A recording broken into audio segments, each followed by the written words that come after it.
Geography online classes में आपका स्वागत है।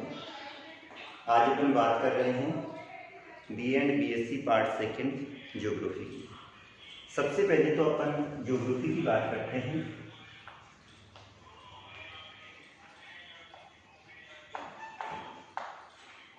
ज्योग्राफी शब्द जो कि दो शब्दों से मिलकर बना हुआ है, एक जियो और दूसरा ग्राफी। इसमें जियो का अर्थ अपनी पृथ्वी होती है, या अपन भूमि भी ले सकते हैं, या धरातल भी ले सकते हैं। पृथ्वी भी कह सकते हैं, भूमि भी कह सकते हैं और धरातल भी कह सकते हैं। और ग्राफी का अर्थ होता है वर्णन, अर्थात विज्ञान की वह शाखा जिसमें पृथ्वी, भूमि या धरातल का वर्णन किया जाता है, क्या कहलाती है? ज्योग्राफी। विज्ञान की वह शाखा जिसमें पृथ्वी, भूमि या धरातल का वर्णन किया जाता है, क्या कहलाती है? ज्योग्राफी कहलाती है। ज्योग्राफी की शाखा का अध्ययन करें तो शाखा के अंतर्गत ज्योग्राफी को दो भागों में बांटा जाता है, एक फिजिकल ज्योग्राफी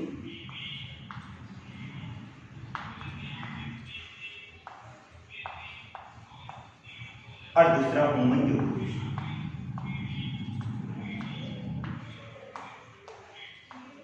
फिजिकल ज्योग्राफी अर्थात अपना हो गया भौतिक भूगोल,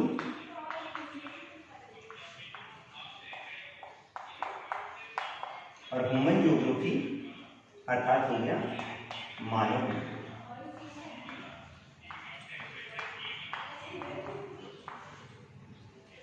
भौतिक भूगोल किसे कहा जाता है?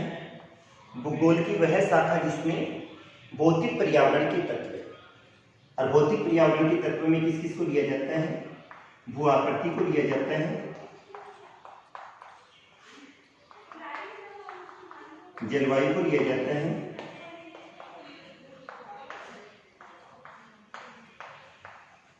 और समुद्र को लिया जाता है।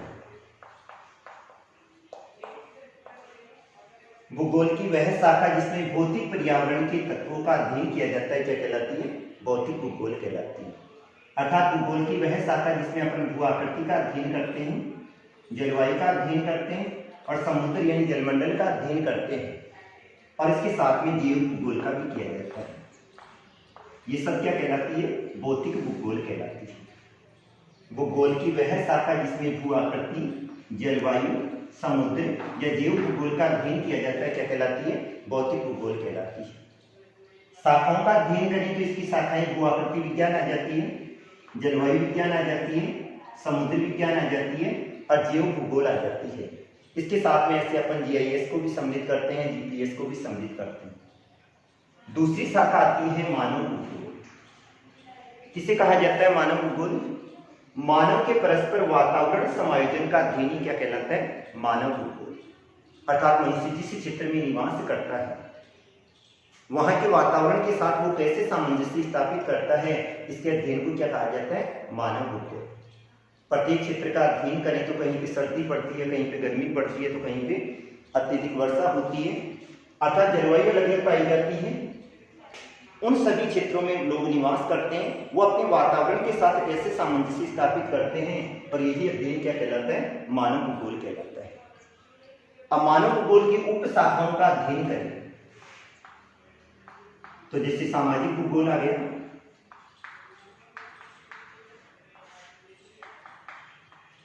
आर्थिक भूगोल आ गया, कृषि भूगोल आ गया, आदिवासी भूगोल आ गया,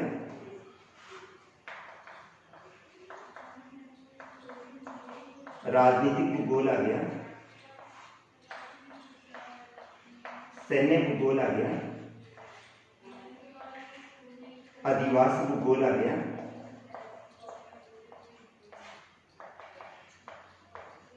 संसाधन भूगोल आ गया। ये वाली सारी की सारी किसमें आती है? मानव भूगोल की उप शाखाओं में आती है। मानव भूगोल की उप शाखाओं का अध्ययन करें तो जैसे सामाजिक भूगोल आ गया, आर्थिक भूगोल आ गया, कृषि भूगोल आ गया, आदिवासी भूगोल, जिसमें अपन दोनों क्षेत्रों का अध्ययन करते हैं, ग्रामीण क्षेत्रों का अध्ययन भी करते हैं और नगरीय क्षेत्रों का अध्ययन भी करते हैं। राजनीतिक भूगोल आ गया, सैन्य भूगोल आ गया, अधिवास आ गए और संसाधन आ गए। इन सभी का जो अध्ययन किया जाता है वो किसमें किया जाता है? मानव भूगोल में किया जाता है। और मानव भूगोल क्या है? मानव के परस्पर वातावरण समायोजन का अध्ययन है। ये वाली जो बुक थी इसका अध्ययन किया था अपन ने पाठ फर्स्ट में किया था, फर्स्ट ईयर में अध्ययन कर लिया था। ये वाली जो बुक है तो ये वाला टॉपिक तो अपने इस साल का कोई मतलब नहीं। इस साल जो चलेगा वो एक तो मानव भूगोल है, ये वाला अपना पेपर सेकंड है, और जो फर्स्ट पेपर है वो है अपना संसाधन भूगोल। तो इस साल के सिलेबस की बात करें तो सिलेबस के अंतर्गत 2 बुक चलेगी तुम्हारे। सिलेबस की बात कर रहा हूं एक बार। फर्स्ट पेपर तो क्या है? संसाधन भूगोल है।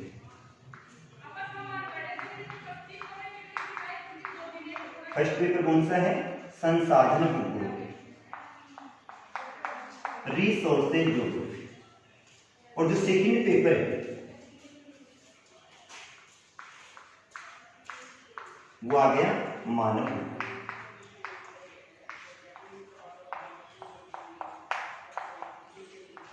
सबसे पहले तो बुक्स के नाम ध्यान रखने जरूरी है। तो अपना जो फर्स्ट पेपर है वो तो आ गया संसाधन भूगोल आ गया, और सेकंड पेपर कौन सा आ गया? मानव भूगोल आ गया। अब सबसे पहले अपन शुरू करेंगे मानव भूगोल। और मानव भूगोल की परिभाषा जैसे मैंने आपको पहले ही बता दी थी, मानव के परस्पर वातावरण समायोजन का जो अध्ययन होता है वो क्या कहलाता है? मानव भूगोल कहलाता है।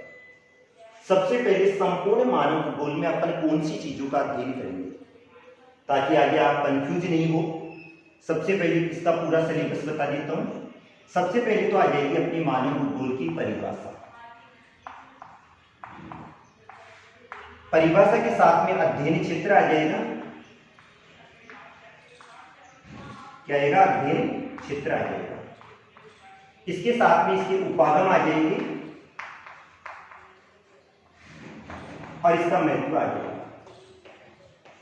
चैप्टर जो फर्स्ट आएगा उसमें अपन मानव भूगोल का अध्ययन करेंगे, उसकी परिभाषा का अध्ययन करेंगे, उसके अध्ययन क्षेत्रों का अध्ययन करेंगे, उपागम का अध्ययन करेंगे और उसके महत्व का अध्ययन करेंगे। इसके बाद में जो सेकंड चैप्टर आ जाएगा उसमें अपन मानव भूगोल के तत्वों का अध्ययन करेंगे।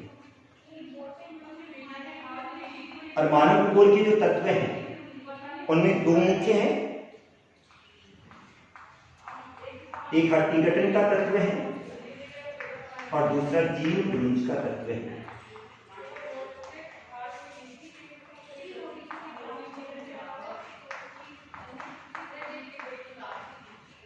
तत्वों में 2 तत्वों का अध्ययन करते हैं, एक हड्डी गठन का तत्व है, एक जीव गुंज। एक साल सिलेबस में क्वेश्चन पेपर में हड्डी गठन का आता है और एक साल जीव गुंज, अर्थात ये वाला क्वेश्चन जरूर आएगा। फिर इसके बाद में अपन 3 मानव भूगोल के यानी सिद्धांत होते हैं। वो 3 सिद्धांत हैं जिनके आधार पर संपूर्ण मानव भूगोल टिकी हुई है और उनका अध्ययन करते हैं। ये तीनों कौन कौन से हैं? एक निश्चयवाद है, दूसरा संभववाद है और तीसरा नव निश्चयवाद है।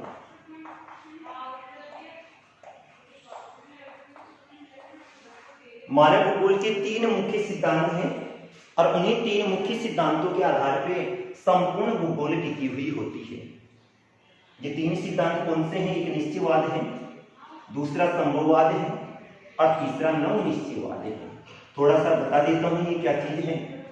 निश्चयवाद के अनुसार क्या होता है? मानव प्रकृति का दास होता है। मानव प्रकृति का दास होता है, अर्थात अपन संपूर्ण क्षेत्रों का अध्ययन करते हैं तो कुछ क्षेत्र ऐसे पाए जाते हैं जहां पर वर्षा अधिक होती है, कुछ क्षेत्र ऐसे पाए जाते हैं जहां पर भयंकर सूखा पड़ता है और कुछ क्षेत्र ऐसे होते हैं जहां पर भयंकर बर्फ गिरती है। 3 क्षेत्र हो गए, एक सूखा क्षेत्र हो गया, एक अत्यधिक बर्फ वाला क्षेत्र हो गया और एक अत्यधिक वर्षा वाला क्षेत्र हो गया। इन तीनों क्षेत्रों का अध्ययन करें तो यहाँ लोग निवास नहीं करते हैं क्योंकि वहां पर प्रभाव किसका रहता है? प्रकृति का रहता है, और प्रकृति के प्रभाव के कारण से वहां पे लोग बहुत ही कम निवास करते हैं। दूसरा सिद्धांत आता है संभोगवाद। इस सिद्धांत के अनुसार प्रकृति में संभावनाएं पाई जाती हैं, उनके आधार पर मनुष्य प्रकृति में बदलाव ला देता है। अर्थात प्रकृति क्या है? मनुष्य की दास है। ये मनुष्य ने दास कब बनाया? जब मनुष्य ने अनेक आविष्कार किए, अपन ने अध्ययन किया, पर्वतीय क्षेत्रों में लोग निवास नहीं करते हैं या कम करते हैं। मनुष्य ने एरोप्लेन का विकास किया और उन पर्वतीय क्षेत्रों में पहुंच गया। बीच में पर्वतों को काट के सुरंगों का निर्माण किया और उन पर्वतीय क्षेत्रों में पहुंच गए। भयंकर गर्मी पड़ी, मनुष्य ने एसी का विकास किया और उन क्षेत्रों में भी निवास करने लगे। नहरों के द्वारा पानी पहुंचाया और मरुस्थलीय क्षेत्रों में भी क्या करने लग गया? कृषि करने लगे। तो प्रकृति क्या हो गई? मनुष्य की दास हो गई। अब इसके बाद में तीसरी विचारधारा आ जाती है नवनिश्चयवाद। न तो मनुष्य प्रकृति का दास होता है, न प्रकृति मनुष्य की दास होती है, दोनों नहीं है, बल्कि दोनों आपस में क्या सामंजस्य स्थापित करते हैं? कुछ मनुष्य प्रकृति के अनुकूल होता है और कुछ उसके रूप में क्या कर देता है? रूपांतरण कर देता है। वर्षा अधिक हो रही है, अपन ने मकान का निर्माण किया और अपन उसके अंदर चले गए, अनुकूलन स्थापित कर लिया, उसके रूप में रूपांतरण कर दिया और उस क्षेत्र में निवास करने लग जाते हैं। तो ये तीनों शक्तियों का अध्ययन करेंगे, निश्चयवाद, संभववाद और नवनिश्चयवाद। इसके बाद में मानव भूगोल के तीन मुख्य सिद्धांत और आ जाते हैं। ये तीन मुख्य सिद्धांत कौन से हैं? क्रियाशीलता का सिद्धांत, पार्थिव एकता का सिद्धांत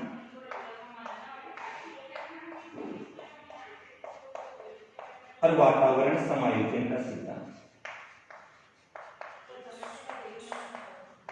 तीन सिद्धांत कौन कौन से हो गए? क्रियाशीलता, पार्थिव एकता का सिद्धांत और वातावरण समायोजन का सिद्धांत। ये तीनों चीजों का अध्ययन करेंगे। इसके बाद में आ जाती है मानव प्रजाति।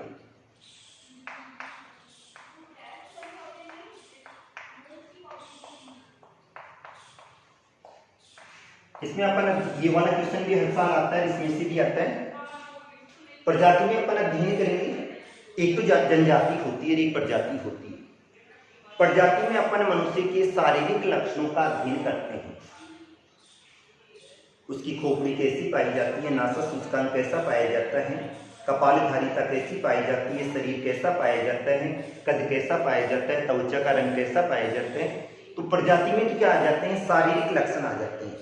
और एक होती है जनजाति, उसमें अपन व्यक्ति के सामाजिक रीति रिवाजों का अध्ययन करते हैं। तो सबसे पहले अपन प्रजाति का अध्ययन करेंगे। इसके बाद में आ जाते हैं अपनी जनसंख्या।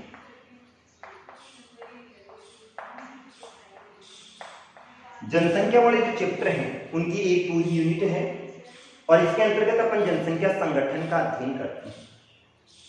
और जनसंख्या संगठन क्या है? जनसंख्या संगठन जनसंख्या की वह सामाजिक विशेषता है जिसमें अपन उसके वितरण का अध्ययन करेंगे, घनत्व का अध्ययन करेंगे, आयु वर्ग का अध्ययन करेंगे, लिंगानुपात, साक्षरता, यानी जनसंख्या से जुड़ी हुई समस्त तत्वों का अध्ययन किया जाता है, जिसमें वितरण भी आ जाएगा, अपना घनत्व भी आ जाएगा, आयु वर्ग भी आ जाएगा, लिंगानुपात भी आ जाएगा, साक्षरता भी आ जाएगा। अब वितरण में अपन दो क्षेत्रों का अध्ययन करेंगे। एक अपने वास्य क्षेत्र होते हैं, दूसरे अवास्य क्षेत्र होते हैं। वास्य क्षेत्र का मतलब तो होता है मानव द्वारा स्थायी रूप से निवासित क्षेत्र, जो क्या कहलाएगा? वास्य क्षेत्र, वास जहां लोग निवास करता है। और दूसरा हो जाएगा अवास्य क्षेत्र, मानव द्वारा पूर्णतः जनरहित क्षेत्र जो हो जाएगा वो क्या हो जाएगा? अवास्य क्षेत्र हो जाएगा। लोग निवास कर रहे हैं, वास्य हो जाएगा, लोग निवास नहीं करते हैं, अवास्य हो जाएगा। अब इसमें अपन अध्ययन करें वास्य क्षेत्र में, तो अपन किसका अध्ययन करेंगे? जन समूह का अध्ययन करेंगे। और अपने जो जन समूह हैं, एशियाई जन समूह है, यूरोपीय जन समूह है, अमेरिकी जन समूह है और अफ्रीकी जन समूह है। जन समूह का अध्ययन करेंगे। और आवासीय क्षेत्र कौन से आते हैं? जहां लोग निवास नहीं करते। और ये वाले कौन से आएंगे? या तो ध्रुवीय क्षेत्र आ जाएंगे, या पर्वतीय क्षेत्र आ जाएंगे, या भूमध्य रेखीय वनों वाले क्षेत्र आ जाएंगे, या मरुस्थलीय क्षेत्र आ जाएंगे। क्योंकि यहाँ तो लोग निवास ही नहीं करते। जैसे ध्रुवीय क्षेत्रों का अध्ययन किया तो उत्तरी ध्रुव में लोग कम निवास करते हैं, न के बराबर केवल जनजाति विशेष के लोग निवास करते हैं। और जनजाति की एक ही जनजाति है, एस्किमो जनजाति, जो केवल उत्तरी गोलार्ध में निवास करते हैं। और दक्षिणी गोलार्ध का अध्ययन करें नीचे वाले क्षेत्र में, तो एक पूरा का पूरा महाद्वीप आ जाता है। अंटार्कटिका महाद्वीप, जिसको जनशून्य महाद्वीप भी कहा जाता है, अर्थात लोग निवासी नहीं करते। तो इन चीजों का अपन इसमें अध्ययन करेंगे। फिर अपन अध्ययन करेंगे घनत्व का। और घनत्व में अपन किसका अध्ययन करेंगे? भाई डेंसिटी कितनी पाई जाती है? जनसंख्या घनत्व भूमि तथा लोगों की संख्या के मध्य का अनुपात है, जिसकी गणना प्रति वर्ग किलोमीटर में की जाती है। अर्थात एक वर्ग किलोमीटर में निवास करने वाले व्यक्तियों की संख्या को क्या कहा जाता है? जनसंख्या घनत्व कहा जाता है।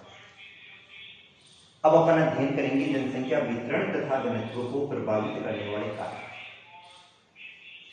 पर ये वाला 100% है।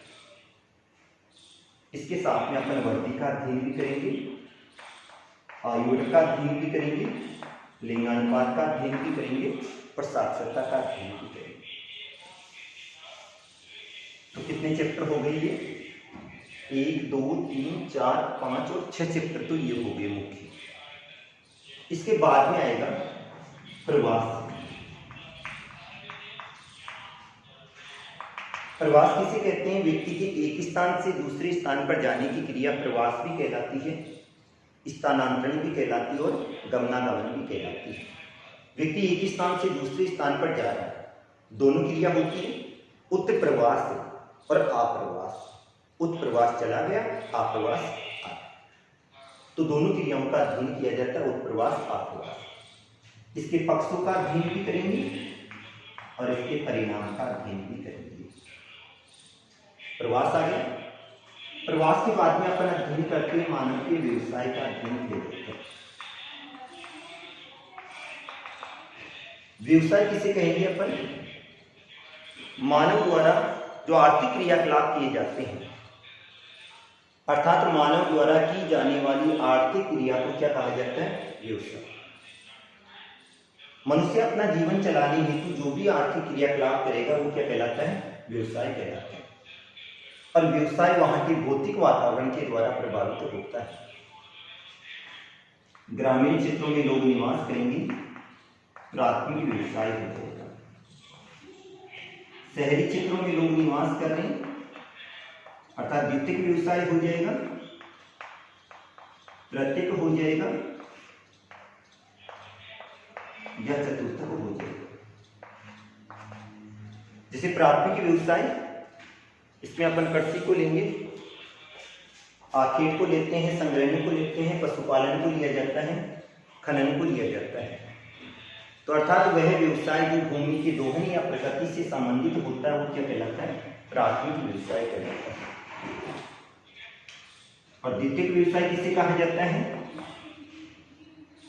प्राथमिक व्यवसाय से प्राप्त कच्चे माल को मनुष्य अपनी बुद्धि, शारीरिक श्रम या यांत्रिक शक्ति के द्वारा विशिष्ट गुण या आकार वाली वस्तु में परिवर्तित करता है तो क्या कहलाएगा? द्वितीय व्यवसाय।